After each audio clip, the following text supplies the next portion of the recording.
दुनिया का सबसे खौफनाक डिक्टेटर आखिर कैसे हुकूमत करता है अपने मुल्क पर।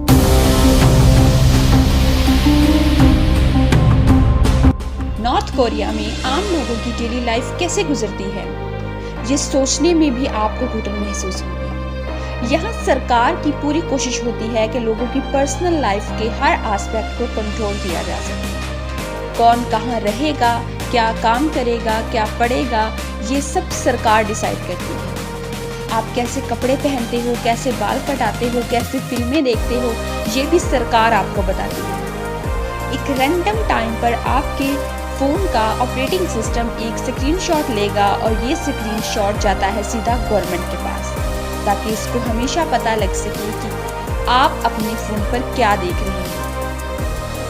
क्राइम दादा ने किया है, लेकिन सज़ा पोते तक को भुगतनी पड़ती है। ये गिल्ट बाय एसोसिएशन का कानून लागू होता है, इसलिए फैमिली का हर एक फर्द एक दूसरे को शक की निगाह से देखता है। एक भाई अपनी बहन से, एक बाप अपने बेटे से खुलकर बात भी नहीं कर सकता। इस सब के बावजूद पिछले कुछ सालों में किंग जॉन की पकड़ कमजोर होती जा रही है। एक साइलेंट रेवोल्यूशन देखने को मिल रही है, जिसे चला रही हैं नॉर्थ कोरिया की औरतें। अस्सलाम वालेकुम दोस्तों, सन 1981 नॉर्थ कोरिया के पॉलिटिकल प्रिजन कैंप नंबर 14 में एक प्रेग्नेंट औरत को कैद किया गया। इस औरत का जेल में ही बच्चा पैदा होता है। अपने बच्चे का ये नाम रखती हैं शिन डोंग हेकन। ये लड़का जेल में ही बड़ा होता है। असल में बात क्या है कि नॉर्थ कोरिया की सरकार गिल्ट बाय एसोसिएशन के कॉन्सेप्ट को मानती है। अगर कोई शख्स पॉलिटिकल क्राइम करता है तो पूरी फैमिली को जेल में डाल दिया जाता है। एक इंसान की सजा 3 जनरेशंस को मिलती है, यानी दादा ने अगर कोई क्राइम किया है तो पोता भी जेल में जाएगा। इसलिए शिन डोंग बचपन से ही जेल में बड़ा हुआ, क्योंकि नॉर्थ कोरिया का मानना था कि इसका खून गंदा हो चुका है। इसका बचपन जेल में बहुत ही खराब हालातों में गुजरा। इसे खाने में सिर्फ थोड़ा सा मक्की का दलिया दिया जाता था। इसे जिंदा रहने के लिए घास और चूहे खाने पड़ते थे। इस प्रिजन कैंप में करीबन 20,000 कैदी थे और इस कैंप के रूल्स बड़े सिंपल थे। अगर आप भागने की कोशिश करोगे तो आपको सीधा गोली से मार दिया जाएगा। अगर आप किसी दूसरे को भागने की बात सुनते हो और रिपोर्ट नहीं करते हो तो आपको भी मार दिया जाएगा।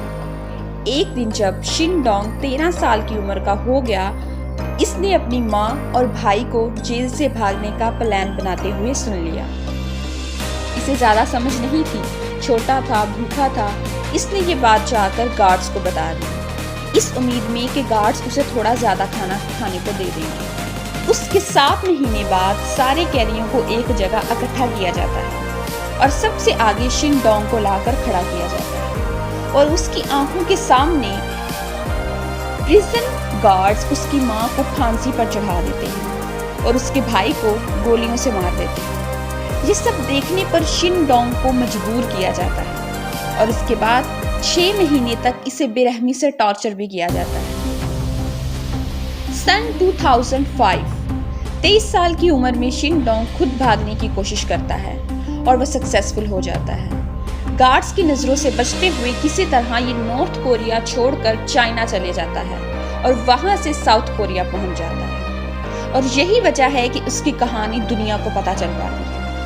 आगे चलकर Shin Dong human rights advocate बनते हैं और यूनाइटेड नेशन तक इनकी आवाज़ पहुंचती है और इन पर एक बहुत ही फेमस किताब लिखी जाती है, एस्केप फ्रॉम कैंप 14।